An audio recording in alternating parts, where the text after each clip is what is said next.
ஒரு பெரிய ரைட்டர், ஒரு பெரிய எழுத்தாளர். ஏராளமான புத்தகங்களை எழுதியிருக்காரு, ஏராளமான புத்தகங்களை படிச்சிருக்காரு. மிகப்பெரிய அறிவுஜீவி. அவர் தனது மகனையும் அதே மாதிரி அறிவுஜீவியாகவும், முற்போக்குவாதியாகவும், பகுத்தறிவுவாதியாகவும், பரந்த மனப்பான்மை உள்ளவனாகவும், மிகப்பெரிய ஆளாக, மிகப்பெரிய சாதனைகள் செய்பவனாகவும் அவனை வளர்க்கணும் சின்ன வயசுலேருந்து அப்படின்னு சொல்லி தான் படித்த, கேட்ட, மற்றவங்களுக்கு சொன்ன, புத்தகத்தில் எழுதின பல விஷயங்களை அவனுக்கு சொல்லி சொல்லி சொல்லி சொல்லி கொடுத்து அவனை வளர்த்துட்டு வர்றாரு. அப்போ ஒரு நாள் அந்த பையன் கேட்குறான், நிறைய சொல்லிட்டீங்க, ஒரு வெற்றியாளன் ஆகிறதுக்கு தகுதின்றது ஒன்று ஏதாவது குறிப்பிட்டு முக்கியத்துவம் வாய்ந்தது ஒன்று சொல்லுங்க அப்படின்னு சொல்லும்போது அவர் சொல்கிறாரு, ஒன்றும் இல்லை, 3 விஷயத்தை நீ மைண்டில் நல்லா பதிய வச்சுக்கணும். அது என்ன அப்படின்னு கேட்கும்போது அவர் சொல்கிறாரு, நீ ஒரு பொருளை, ஒரு விஷயத்தை, ஒருவரை பார்க்கும் பார்வையை மாற்ற வேண்டும். அதாவது மற்றவங்கெல்லாம் அந்த விஷயத்தை பற்றியோ, அந்த ஆளை பற்றியோ, இல்லை அந்த ஒரு இதை பற்றியோ ஒரு பொதுவான கருத்து என்ன பார்வையில் பார்க்குறாங்க அப்படின்றத மாற்றி வேறு ஒரு கோணத்துலேருந்து நீ பார்க்க கற்றுக்கணும். வெற்றியாளர்கள் அப்படி தான் பார்ப்பாங்க. அதே மாதிரி வெற்றியாளர்கள் செய்கிற செயலை கூட வித்தியாசமாக செய்வாங்க. அதாவது வித்தியாசமான செயல்களை செய்யணுன்றது இல்லை, நீ செய்கிற செயல்கள்லேயே வித்தியாசத்தை காமிக்கணும். அப்போ தான் கூட்டத்தை விட்டு தனியாக நீ தெரியவே வெற்றியாளனாக மாற முடியும். அதே மாதிரி நீ சிந்திக்கும் சிந்தனையும் அதே மாதிரி மற்றவங்க சிந்திக்கிறதுலேருந்து வேறுபட்டு வேறு ஒரு கோணத்துலேருந்து நீ சிந்திக்கணும். இதுதான்ப்பா வெற்றியாளனாக்கக்கூடிய 3 விஷயங்கள். இந்த விஷயத்தை செய்கிறவங்க எல்லாருமே வெற்றியாளராக இருக்காங்க. வெற்றிக்கு போராடும் எல்லாருமே இதுலேருந்து தவறுவர்களாக இருக்கிறாங்க அப்படின்னும் போது எனக்கு இன்னும் சரியாக புரியல அப்படின்னு சொல்கிறான் அந்த பையன்.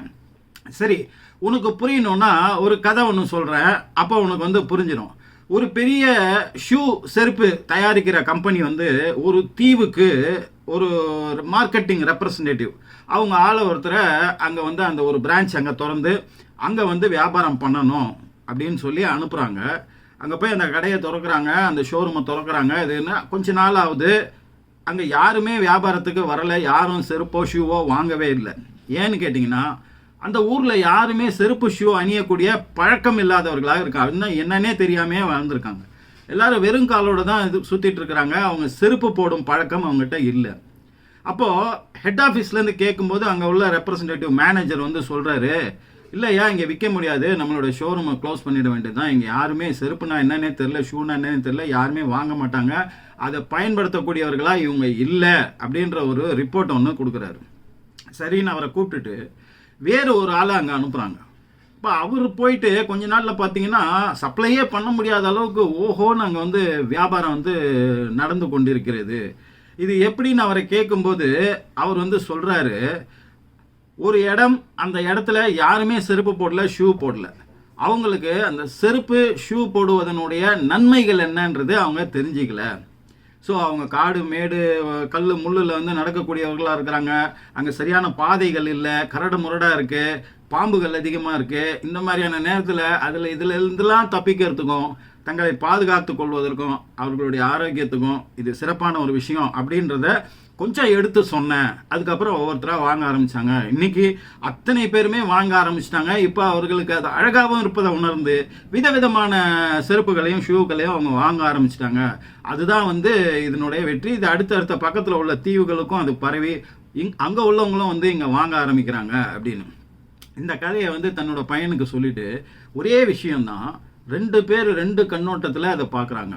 இதுதான் பெசிமிசம், ஆப்டிமிசம் அப்படின்றது. ஒரு இதனுடைய நெகட்டிவாக அது ஒரு விஷயத்தை பார்த்தோம்னா நெகட்டிவாக தான் முடியும்.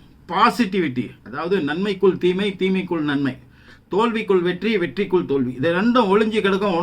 ஒன்றா தான் பின்னி பிணைஞ்சு கிடக்கும். அதுக்குள்ளேருந்து நம்ம பிரித்து எடுத்து அதை நம்ம பயன்படுத்திக்கிறதுல தான் நம்மளுடைய வெற்றி இருக்குது. அப்போ 2வதாக போனவன் அந்த விஷயத்தை வேறு ஒரு கோணத்துலேருந்து பார்த்தான், வேறு ஒரு கோணத்துலேருந்து சிந்திச்சான், வேறு ஒரு கோணத்துலேருந்து அதுக்கு செயலாற்றம் செஞ்சதுனால மிகப்பெரிய வெற்றியை அடைய முடியுது. இப்படி தான் வாழ்க்கையில் எல்லா விஷயத்துலையும் எல்லாத்தையும் நம்ம வித்தியாசமாக பார்க்கவோ, சிந்திக்கவோ, செயல்படவோ கற்றுக்கணும். இதுதான் அடிப்படையான விஷயம் அப்படின்னு அவனுக்கு சொல்கிறாரு. அவனும் சரின்னு அதை ஏற்றுக்கிறான். எனக்கு நல்லா புரிஞ்சிடுச்சுப்பா இப்போன்னு. இப்போ இந்த எழுத்தாளர் தன்னுடைய அடுத்த புத்தகத்துக்கு எழுதுறதுக்கு ஒரு கதைக்களம், அது ரொம்ப புவர் ஃபேமிலிஸ், அதாவது ஏழைகள் இருக்கக்கூடிய ஒரு இடத்துல நடக்கக்கூடிய ஒரு கதையை அவர் சிந்திச்சு வச்சிருக்கிறாரு. அப்போ அந்த கதையில ஏழைகளின் கஷ்டம், துயரம், துன்பம் அதில் விளக்கணும். அதில் அதை படிக்கும்போது அந்த கதையை மக்கள் அதையும் உணர்ந்து கொள்ள வேண்டும். ஒரு ஏழைகளின் உண்மையான வாழ்க்கை எப்படி இருக்குது அப்படின்றத பிரதிபலிக்கக்கூடியதாக அந்த கதை இருக்கணும்னு அவர் ஆசைப்படுறாரு. அதுக்காக ஒரு இடத்த தேர்ந்தெடுத்து அந்த இடத்துல ஒரு வாரம் தங்கி இருந்து அவங்களுடைய வாழ்க்கை சூழல், அவங்களுடைய உண்மையான கஷ்ட நஷ்டம் துன்பம் துயரம் எல்லாம் பிரச்சனை எல்லாத்தையும் தெரிஞ்சுட்டு வந்து கதை எழுதுனா அது வந்து ரியலிஸ்டிக்காக இருக்கும் அப்படின்னு நினச்சி போகணும்னு நினைக்கும் போது தன் பையனும் கூட வந்தானா அவனுக்கும் இந்த சின்ன வயசில் அந்த வறுமையில் இருக்கிறவங்களுடைய துன்பமும் துயரமும் அவனுக்கு என்னன்றது நான் சொல்கிறத விட அவன் அவனுடைய அனுபவத்தில் வந்து அவன் உணர்ந்து கொள்வான் அப்படின்னு சொல்லி நீ வரியான்னு கூப்பிட்றாரு. அவனும் நான் வரேன்னு சொன்னான். அப்போ அவங்க ஒரு வாரம் ஒருத்தரோட வீட்டில் இருக்கிறாங்க. அப்புறம் சுற்றி நடக்கிறதெல்லாம் அந்த பையன் வாட்ச் பண்ணிட்டு இருக்கான். இவரும் நிறைய குறிப்புகள் எடுக்கிறாரு.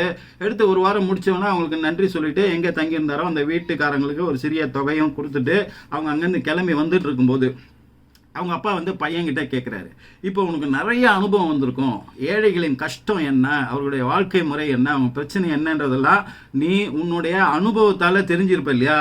ஆமான்னு சொல்கிறான் அந்த பையன். அதை பற்றி கொஞ்சம் சொல்லு, நான் கேட்குறேன் அப்படின்னு வந்து அவர் வந்து கேட்குறாரு. அந்த பையன் சொல்கிறான், ஆமாப்பா எனக்கு நிறைய அனுபவங்கள், இதுவரையும் எனக்கு தெளிவுபடாத பல விஷயங்கள் வந்து எனக்கு தெளிவுபட்டுது.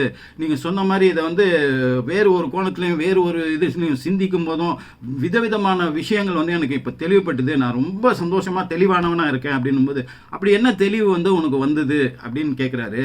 ஆமாம், அந்த மக்களோட நான் இருக்கும்போது சில விஷயங்களை நான் நோட் பண்ணேன், அதை பற்றி நான் உங்ககிட்ட சொல்லணும். அப்படி என்ன நீ தெரிஞ்சுக்கிட்ட சொல்லு, நானும் தெரிஞ்சுக்கிறேன் அப்படின்னு சொல்லும்போது இந்த பையன் சில விஷயத்த வந்து சொல்கிறான். நம்ம வீட்டில் வந்து ஒரு நாய் இருக்குது, அது வீட்டில் வச்சு நம்ம வளர்க்குறோம், அப்பப்போ வெளியே கூட்டிகிட்டு போகிறோம். ஆனால் அவங்க வீட்டில் 3 நாய்கள் இருந்தது. அவங்க அதை கட்டி வைக்கல, அவங்க பாதுகாத்து வைக்கல, அது சுதந்திரமாக இருக்குது. ஆனால் அவங்கள விட்டு போகவே இல்லை, அவங்கள சுற்றி சுற்றி வருது. அதே மாதிரி நம்ம வீட்டில் வந்து ஸ்விம்மிங் பூல்னு ஒன்று கட்டி அதில் குறிப்பிட்ட அளவு தண்ணியை வச்சு நம்ம வச்சுருக்கோம் நம்ம வீட்டில். ஆனால் அவங்களுக்கு ஆறு ரிவர்ன்றது அது முடிவே இல்லாமல் தண்ணி போய்கிட்டு இருக்கக்கூடிய ஒரு பிரம்மாண்டமான ஒரு விஷயம் வந்து அவங்களுக்கு இருக்குது. அதில் ஜாலியாக குளிக்கவோ தண்ணி மொல்லவோ அவங்க ஜாலியாக வந்து நீச்சல் அடிக்கவோ அவங்களுக்கு வசதியாக வந்து ஒரு ரிவரே வந்து அந்த இடத்துல இருக்குது அப்படின்னு.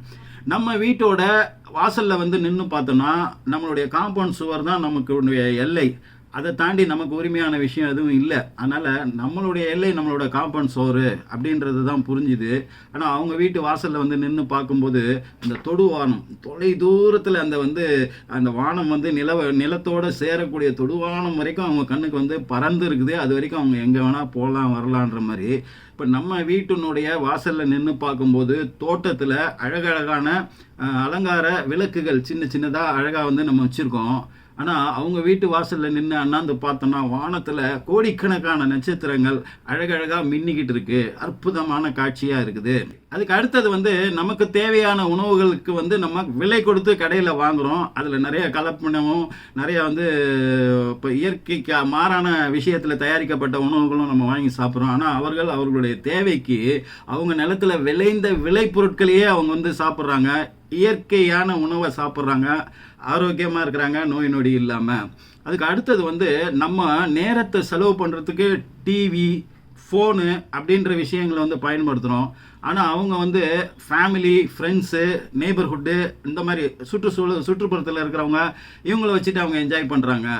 நம்ம வந்து நம்மளை பாதுகாத்துக்கிறதுக்கு ஒரு வாட்ச்மேன் போட்டு அவரை நம்பி நம்ம உள்ளே தூங்குகிறோம். ஆனால் அவங்களுடைய ஃபேமிலி ஃப்ரெண்ட்ஸு சுற்றுப்புறத்தில் அக்கம் பக்கத்தினர் இவங்களை நம்பி வந்து அவங்க தூங்குறாங்க. இப்படியெல்லாம் அடுக்கிக்கிட்டே போயிட்டு அவன் சொல்கிறான், ரொம்ப ரொம்ப நன்றிப்பா இந்த அனுபவத்தை எனக்கு கொடுத்ததுக்கு. இந்த அனுபவத்தின் மூலமாக தான் நான் தெரிஞ்சுக்கிட்டேன் நம்மலாம் எவ்வளோ பெரிய ஏழைகள், அவங்களாம் எவ்வளோ பெரிய பணக்காரர்கள், சுதந்திரமாக இயற்கையாக எவ்வளோ ஜாலியாக வந்து அவங்க வாழ்க்கையை வந்து ரசித்து வாழ்ந்துட்டுருக்காங்க அப்படின்னு காமிச்சதுக்கு நன்றி. நம்ம என்னைக்கு இந்த ஏழ்மையிலேருந்து மாற போகிறோன்னு தெரியல அப்படின்னு சொல்லும்போது அவர் அப்படியே ஒரு நிமிஷம் ஷாக் ஆகி நின்றுட்டாரு. என்னப்பா கேட்குறான். ஒன்றும் இல்லைப்பான்னு. இப்போ அவர் சிந்தனையில் என்ன ஓடுதுன்னா, உங்களுக்கும் பல்வேறு சிந்தனைகள் ஓடும். அத்தனையும் நான் விளக்கிறதுக்கு விரும்பலை. இருந்தாலும் தனியாக உட்காந்து நீங்கள் யோசனை பண்ணி பாருங்கள். நம்ம எது சந்தோஷம்னு நினைக்கிறோமோ அதுக்குள்ளே துன்பம் ஒழிஞ்சிட்ருக்கு. எது உண்மையான வந்து வெற்றின்னு நினைக்கிறோமோ அதுக்குள்ளே தோல்வி இருக்குது. எது தோல்வி கஷ்டம் பிரச்சனை அப்படின்னு நினைக்கிறோமோ அதுக்குள்ளே சந்தோஷம் ஒழிஞ்சிட்ருக்கு. இதெல்லாம் அவருக்கு நெத்தி போட்டில் அடித்த மாதிரி இவ்வளவு நாள் யாருமே சொல்லாத விஷயத்த இப்போ அந்த பையனை மாற்றி யோசிக்க சொல்லி அவனுக்கு சொல்லி கொடுத்தம்போது அவன் அந்த மாதிரி இது பண்ணுறான் பாருங்க. ஒரு ஏழையுடைய கஷ்டத்தை கூட பாசிட்டிவ் வேல திங்க் பண்ணக்கூடிய ஒரு அற்புதமான மனிதனை வந்து அந்த பையனை உருவாக்கி இருக்கிறோம் அப்படின்னு ஒரு சந்தோஷமாச்சு. அதே சமயத்தில் தன்னுடைய கதைக்களத்தையும் அது வந்து ஒரு சோகமயமான ஒரு விஷயமா இல்லாமல் அவர்களுடைய வாழ்க்கையுடைய இன்னொரு பக்கம் அது சந்தோஷமான இயற்கைக்கு ஒத்து போய் அவங்க வாழ்கிற வாழ்க்கையை வந்து படம் பிடிச்சு காமிச்சா நிறைய பேருக்கு அதனுடைய மகத்துவம் புரியும். அந்த வாழ்க்கைக்கு திரும்பணும், அவர்களுக்கு உதவி செய்யணும், அவங்களுக்கு நிறைய ஹெல்ப் பண்ணி அவர்களை ஊக்குவிக்கணும் அப்படின்ற எண்ணம்லாம் வரும். ஸோ இந்த கதையை நம்ம வந்து துயர கதையாக இல்லாமல் ஒரு பாசிட்டிவான விஷயமா கதைக்களமாக மாற்றி அதே கதை தான் அதனுடைய கதை நடக்கும் களத்தை வந்து நம்ம அதுக்குள்ளே ஒளிஞ்சிட்டு இருக்கிற அந்த மிகப்பெரிய சந்தோஷத்தை, அந்த உணர்வை வந்து மக்களுக்கு கொண்டு போய் அதை கடத்த வேண்டும் அப்படின்ற இது வந்து அந்த பையன் மூலமாக பிரபஞ்சம் தனக்கு சொன்னதாக அவர் நினைச்சுக்கிறாரு. இந்த அற்புதமான அனுபவம் உங்களுக்கு கிடைச்சதா? யோசனை பண்ணி பாருங்க. அடுத்து ஒரு நல்ல தகவலோட உங்களை நான் சந்திக்கிறேன். அதுவரை உங்களிடமிருந்து விடைபெறுவது உங்கள் AJH. நன்றி.